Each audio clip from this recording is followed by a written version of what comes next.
है आपका मेरे यूट्यूब चैनल में। तो आज हम लोग पढ़ने वाले हैं कक्षा 9वीं, विषय हिंदी से पाठ छत्तीसगढ़ी लोकगीत। इसको लिखे हैं डॉक्टर जीवन यदु ने। तो चलिए पढ़ना शुरू करते हैं, वीडियो शुरू करते हैं। चैनल को सब्सक्राइब कीजिएगा, अपने मित्रों के साथ जरूर इसको शेयर कीजिएगा। तो यहाँ पर जो है डॉक्टर जीवन यदु का जीवन परिचय दिया गया है। तो चलिए सबसे पहले पढ़ते हैं। लोक साहित्य के अध्येता और छत्तीसगढ़ के प्रमुख गीतकारों में एक विशेष नाम है डॉक्टर जीवन यदु का। उनका जन्म 1 फरवरी सन 1947 को खैरागढ़ में हुआ।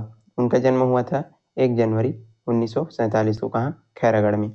और ये जो है छत्तीसगढ़ और लोक साहित्य के प्रमुख गीतकारों में से एक थे। आपकी प्रारंभिक शिक्षा भी यहीं हुई, यानी कि खैरागढ़ में हुई। लोक साहित्य में आपको डॉक्टरेट की उपाधि मिली। कविता आपकी मुख्य विधा है, पर विचार परक लेख भी आपने बहुत लिखे हैं। इनकी जो मुख्य लेख क्या है? कविता है। झील की मुक्ति के लिए ये जो है काव्य संग्रह, अनकहा है जो तुम्हारा गीत संग्रह, छत्तीसगढ़ी कविता, संदर्भ एवं मूल्य आलोचना, ऐसनेच रात पहाई, छत्तीसगढ़ी काव्य नाटिका तथा धान के कटोरा कविता संग्रह आपकी प्रमुख कृतियां हैं। तो ये जितने भी हम अभी पढ़े ये इनकी क्या है? प्रमुख रचनाएं हैं। 9 साक्षरों के लिए लिखी आपकी रचनाएं भी प्रकाशित हुई है। वर्तमान में खैरागढ़ में ही निवासरत हैं। प्रस्तुत लेख उनके निबंध संग्रह लोक स्वप्न में ली हंसा से लिया गया है। तो जो अभी हम जो पढ़ने वाले हैं उसको कहाँ से लिया गया है? लोक स्वप्न में लिली हंसा, इनका जो लेख है, निबंध है, उससे लिया गया है। और ये अभी जो है खैरागढ़ में ही निवासरत हैं। तो ये थे इनका छोटा सा जीवन परिचय।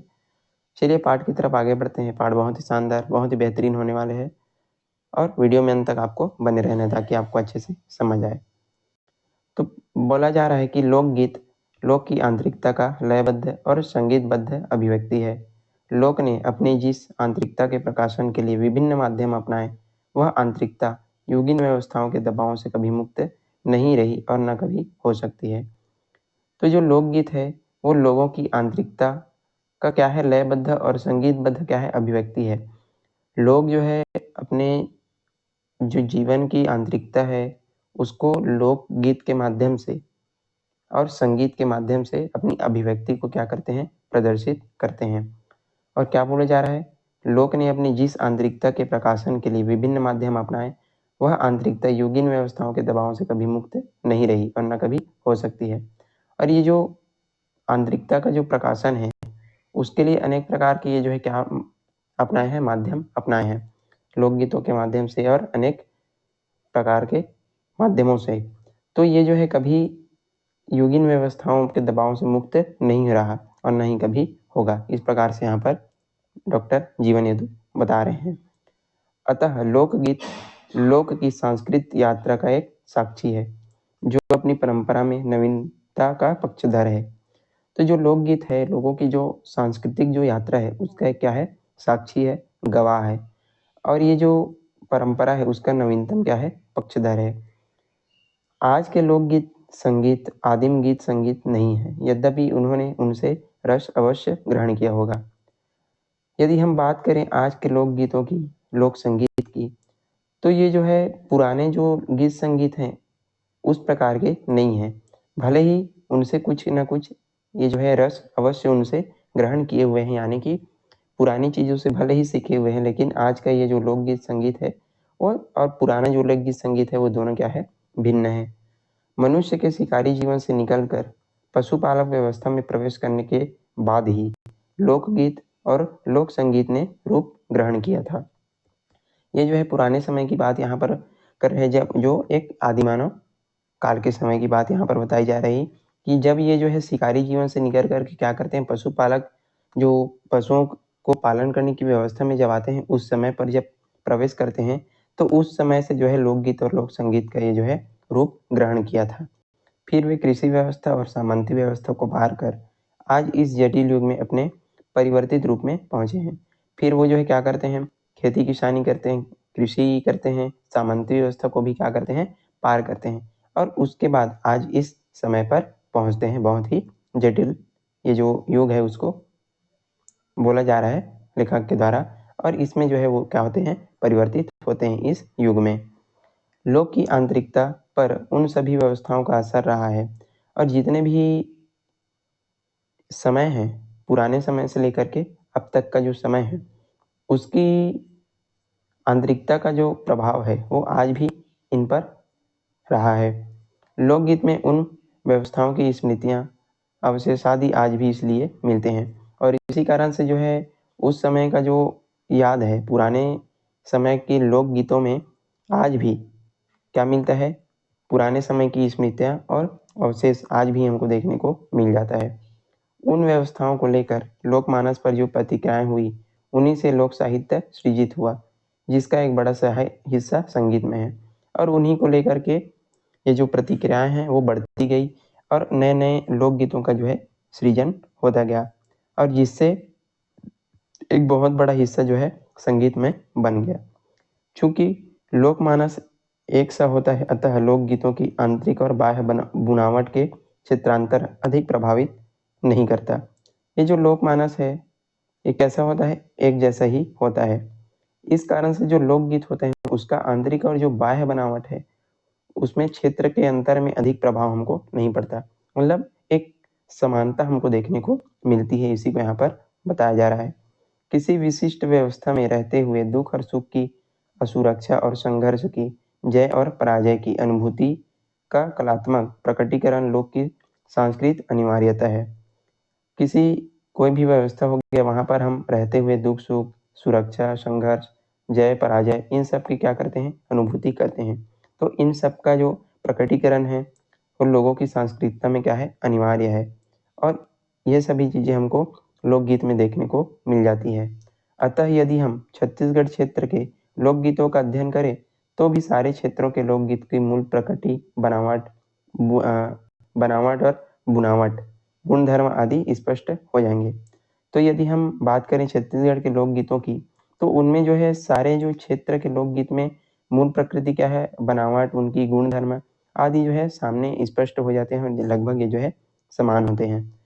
लोकगीत चूंकि सामाजिक व्यवस्थाओं और परंपराओं की देन है और उनकी रचना किसी विशिष्ट व्यक्ति द्वारा न होकर उन सामान्य व्यक्तियों द्वारा होती है जिनका व्यक्तित्व सामाजिक व्यक्तित्व में पूरे तौर पर रूपांतरित अथवा समाहित हो चुका है।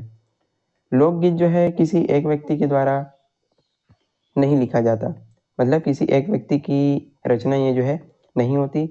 क्या बोला जा रहा है, उन व्यक्तियों द्वारा होती है। इसका जो रचना है उन व्यक्तियों द्वारा होती है जिनका व्यक्तित्व पूरे समाज में क्या हो चुका है, समाहित हो चुका है। तो उन्हीं के द्वारा जो है लोकगीतों की क्या होती है, रचना होती है। लोकगीतों की ये जो है देन है। लोक गीतकारों और लोक गायकों के माध्यम से एक पूरी जाति अपनी बात समवेश सुर में रखती है और ये जो लोक गीतकार होते हैं, लोक गायक होते हैं, वो अपनी पूरी जाति का जो बात है वो लोक गीतों के माध्यम से सबके साथ एक स्वर में जो है रखने का एक क्या है, एक माध्यम है। कौन, लोकगीत। यही कारण है कि लोकगीतों में व्यक्ति विशेष के पूरी बदले पूरी जाति का व्यक्तित्व परीक्षित होता है। हमने पहले भी यहाँ पढ़ा कि ये जो है सिर्फ एक व्यक्ति की रचना नहीं होती, एक व्यक्ति की रचना नहीं होती है और उन सामान्य व्यक्तियों द्वारा होती है जिसका व्यक्तित्व पूरे किस में फैला हुआ है, समाज में समाहित हो चुका है, रूपांतरित हो चुका है। तो इसी को यहाँ पर बताया जा रहा है कि इसी कारण से लोकगीत में किसी एक व्यक्ति पर ध्यान नहीं दिया जाता बल्कि पूरी जाति पर इसका क्या पड़ता है, प्रभाव हमको दिखाई पड़ता है। लोक गीतों में ऐसे गीत का मिलना असंभव नहीं है, जो मुश्किल जरूर है, जो अकेले आदमी की पुकार या अरण्य रोदन बनकर लांछित हो। क्योंकि डहर माँ रेंगए हलाए ढेरी हाथ, अकेला झन रेंगबे बना ले संगी साथ। तो यहाँ पर ये जो लोकगीत है इसको दिया गया है। तो चलिए इसका भावार्थ यहाँ पर देखते हैं। और क्या बोले जा रहा है कि बायां हाथ हिलाते हुए राह में अकेले मत चलो, किसी को अपना साथी बना लो। तो संगी साथी मतलब साथी बना लेना। तो यहाँ पर इस प्रकार बोला जा रहा है, लोकगीत के माध्यम से एक क्या बोला जा रहा है, अकेले आदमी की पुकार को जो है सबके सामने प्रस्तुत किया जा रहा है कि आप जो है अकेले मत चलो, अपना राह पर जो है अकेले आपको नहीं चलना है, किसी को अपना क्या बना लेना है, साथी बना लेना है। तो ये सिर्फ जो है एक व्यक्ति की बात को यहाँ पर बोला जा रहा है क्या, नहीं, ये पूरे एक समूह के जो बात है उसको सबके सामने जो है लोकगीत के माध्यम से प्रस्तुत किया जा रहा है। जैसे विचारों को लेकर लोकगीत का जीवन जो है चलता है। तो इस प्रकार के विचारों को लेकर के जो है लोकगीत बनाए जाते हैं। फिर है दीपावली के अवसर पर छत्तीसगढ़ में सुआ गीत गाने की परंपरा है। क्योंकि लोकगीतों में सुख और दुख दोनों का समाजीकरण होता है, अतः सुआ गीत की में जो है नारी पीड़ा की समूची नारी जाति की पीड़ा बन जाती है। दिवाली में जो है सुआ गीत जो है गाया जाता है। सुआ यानी कि तोता, तोता को जो है मिट्टी का जो है तोता होता है, उसको जो है बीच में रखा जाता है और जो महिलाएं होती है, जो लड़कियां होती हैं, वो जो है क्या करती हैं, उसके चारों ओर राउंड कर करके उसमें क्या करती है, वो जो है डांस किया करते हैं। तो ये होता है सुआ गीत। आप सभी लोगों ने इसको जरूर देखा होगा और कई लोग जो है आज भी जाते हैं सुआ नृत्य करने के लिए। तो इसमें क्या किया जाता है कि ये जो सुआ नृत्य होता है उसमें जो नारी जो पीड़ा है उसको सबके सामने जो है प्रस्तुत किया जाता है। और ये पीड़ा जो है किसी एक का नहीं ना हो करके पूरे नारी जाति की पीड़ा जो है बन जाती है और उसको सबके सामने प्रस्तुत किया जाता है। जैसे कि चंदा सूरज तोर पैया परत हूँ, तिरिया जन्म जन दे बेरे सुवना, पहली गवई करी डेहरी बैठारे न सुवना, धनी छोड़ चले बनी झार। तो इसका भावार्थ समझते हैं कि हे चांद और सूरज, मैं तुम्हारी पाँव पड़ती हूँ, अगले जन्म मुझे स्त्री मत बनाना। एक स्त्री की दुख भरी पीड़ा को यहाँ पर लोकगीत के माध्यम से बताया जा रहा है कि हे चांद और सूरज, मैं तुम्हारी क्या करती हूँ, पाँव पड़ती हूँ, यानी प्रणाम करती हूँ, मुझको अगले जन्म में स्त्री मत बनाना। गौना करने के बाद मैं पहली बार अपने पति के घर आई हूँ, यानी कि विवाह करने के बाद मैं अपने पति के घर आई हूँ और मेरे पति मुझे यहाँ अकेला छोड़ करके काम में चले गए हैं। तो कहने का अर्थ ये है कि इसमें जो है एक नारी की पीड़ा का यहाँ पर वर्णन किया गया है और ये जो है एक नारी का न होकर के पूरे नारी जाति के लिए सामने रखा गया है लोकगीत के माध्यम से। फिर है तुलसी के बीरवा जब झुरमुर हुई है रे सुवना, मोर मैहरू गए रन जूझ। यह बात है कि सुआ गीत में नारी पीड़ा मध्ययुगीन नारी पीड़ा है। तब नारी होने अपने आप में क्या था, पीड़ादायक बात मानी जाती थी। तो ये जो बात है वो मध्ययुगीन बीच समय जब चल रहा था, थोड़ा सा पिछले यदि हम बात करें तो उस समय जो है नारी की पीड़ा का यहाँ पर वर्णन किया गया था और नारी होना अपने आप में क्या माना जाता था, बहुत ही पीड़ादायक माना जाता था। उन नारियों की करुणा लोकमानस में लगातार घूम रही है। इससे एक बात और स्पष्ट होती है कि लोकगीतों में इतिहास छुपा हुआ है। इससे ये बात भी स्पष्ट होता है कि लोकगीतों में क्या है, छुपा हुआ है, इतिहास भी छुपा हुआ है और धीरे धीरे करके हम उसको जानने का प्रयास कर रहे हैं। उनके भावों में ही नहीं, उनके शब्दों में भी इतिहास की झलक जो है दिखाई पड़ती है। फिर आता है पान खाए सुपारी खाए, सुपारी के दुई फोरा, रंग महल में बैठो मालिक, राम राम लव मोरा। तो ये जो चीज है वो आप कहीं ना कहीं सुने होंगे, जैसे कि दिवाली वगैरह आता है तो जो है लाउड स्पीकर मन में मतलब उसमें बजता रहता है। तो ये जो है इसको यहाँ पर दिया गया है।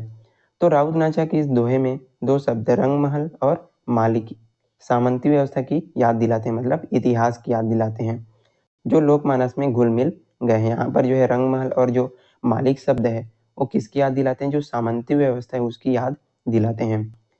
लोकगीतों के शब्द और धुन दोनों में मस्ती होती है, दोनों में जो है बहुत ही मस्ती होती है, दोनों में बहुत ही क्या होता है, मिठास होता है, इसके शब्दों में भी और इसके धुन में भी। लोक जीवन उस मस्ती का अमृत पीकर अपने दुख को भूल जाता है और जो लोग है वो उस मस्ती का जो अमृत है, अमृत यहाँ पर बोला गया है क्योंकि इसमें क्या होता है, बहुत ही मस्ती मिठास होता है। तो इसको जो पी कर जो है लोग अपना दुख जो है भूल जाते हैं। श्रृंगार और प्रेम की खुली अभिव्यक्ति लोक जीवन की उसी मस्ती का क्या है, परिणाम है। तो श्रृंगार और जो प्रेम की जो खुली अभिव्यक्ति को प्रकट करने का एक क्या है, माध्यम है लोकगीत। बटकी माँ बासी और चुटकी माँ नून, मैं गावत हूँ ददरिया तय कान दे के सुन। तो ये भी एक प्रकार का क्या है, लोक जीवन के लिए एक बोला गया है कि लोक जीवन में नून और बासी खाकर भी ददरिया की मस्ती में डूबा जा सकता है, श्रृंगार का सृजन कर सकता है और प्रेम को शब्द दे सकता है। नून यानी कि नमक होता है और बासी यानी कि छत्तीसगढ़ में जो है बासी खाया जाता है, तो उसी को यहाँ पर बताया जा रहा है।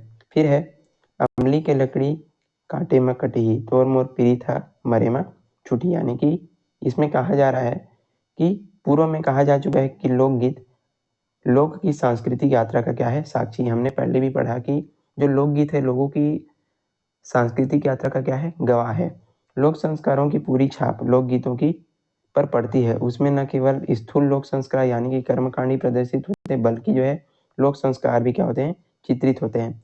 इनमें क्या होता है, इसमें न केवल क्या होते हैं लोक संस्कार होते हैं, बल्कि साथ ही साथ क्या है लोक संस्कार यानी कि लोगों का जो संस्कार है उसको भी इसमें चित्रित किया जाता है, जो लोक स्वभाव में घुसकर लोक चरित्र में शामिल हो चुके हैं। उदाहरण के तौर पर विवाह संस्कार में यह गीत लिया जा सकता है। जैसे कि विवाह में जो गीत गाए जाते हैं उसको यहाँ पर दिया गया है। चलिए पढ़ते हैं। ददा तोर लानी थे हरदी सुपारी वो, दाई लाने तिला तेल, कौन चढ़ात है तोर मन भर हरदी वो, कौन देवै अचरके छाँव, फूफू चढ़ावे तोर तन भर हरदी वो, दाई देवै अचरके छाँव। तो इसका भावार्थ यहाँ पर दिया गया, भावार्थ समझते हैं।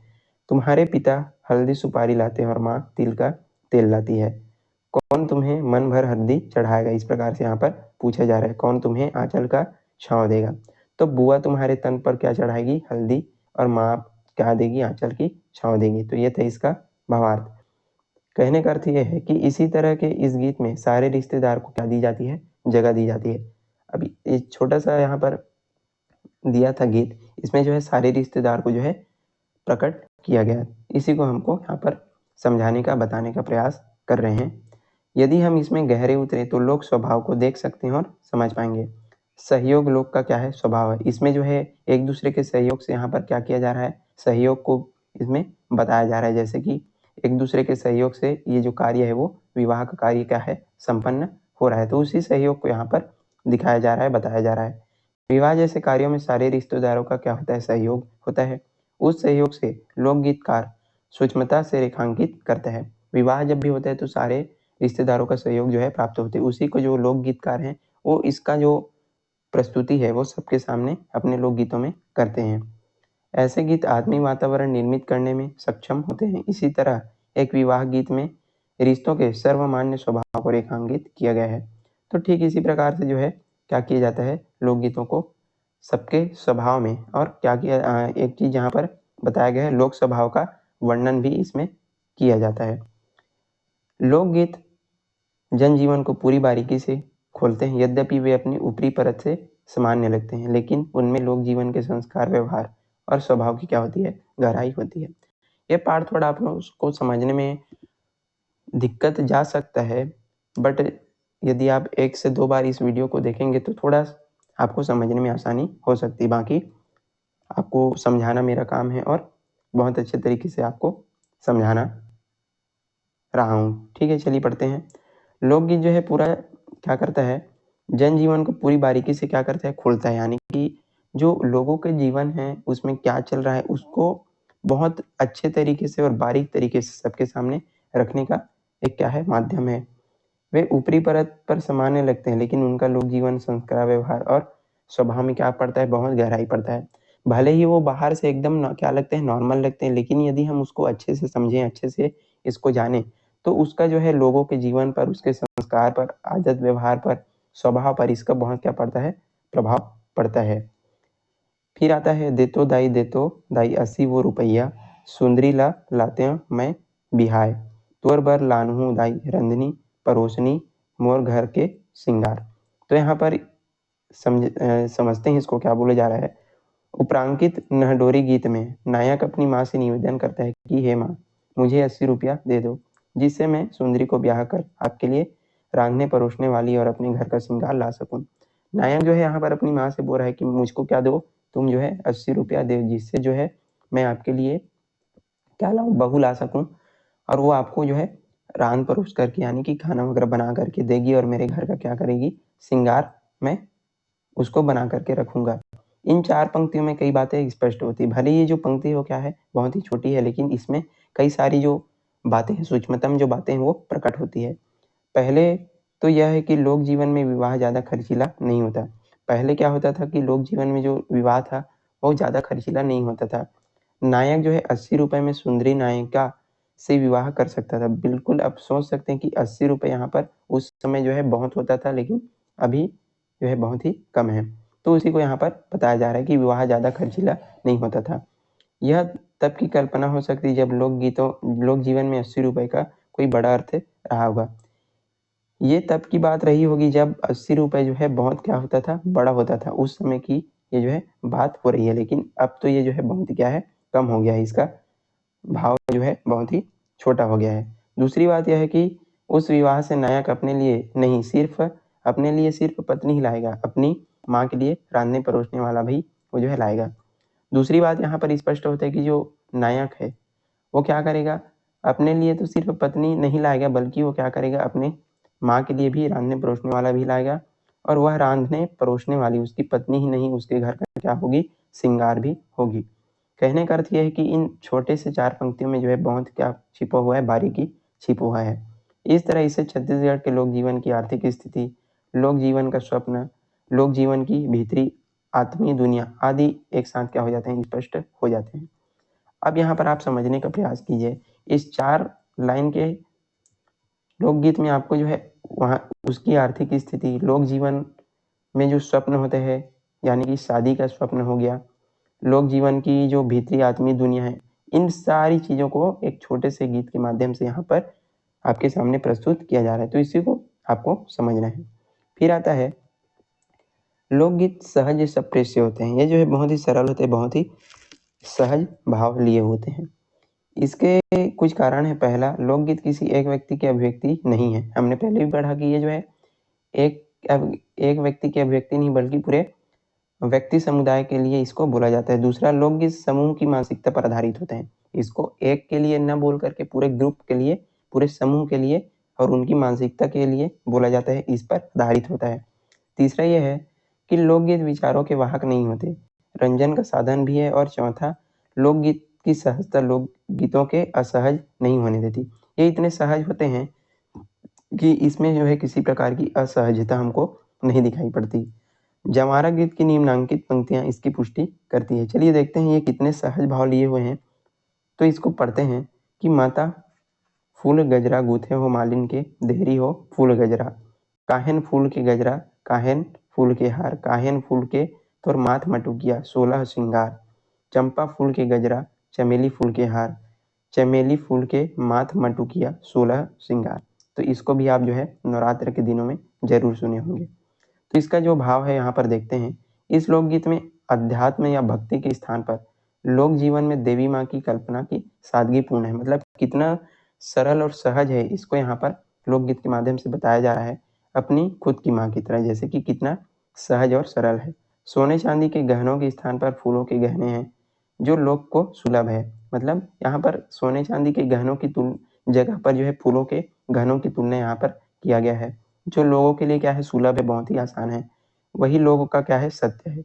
लोग की सादगी है, लोग का क्या है, ऐश्वर्य। जितना सादगी है उतना क्या है, ऐश्वर्य यहाँ पर इसके माध्यम से बताने का प्रयास कर रहा है।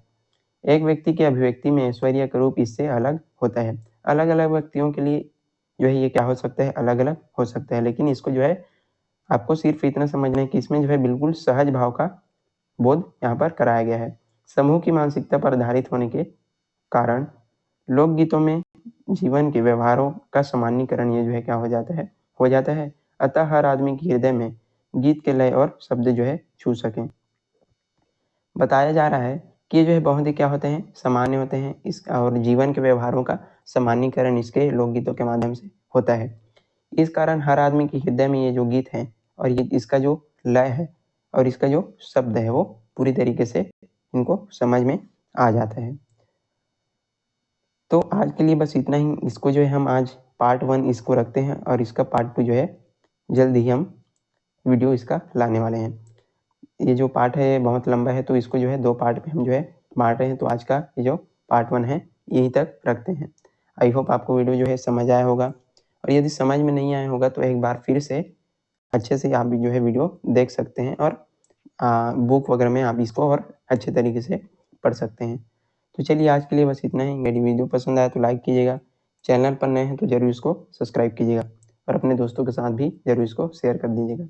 चलिए मिलते हैं इसी प्रकार के अन्य वीडियो के साथ, इसके पार्ट 2 के साथ। तब तक के लिए पढ़ते रहिएगा। धन्यवाद।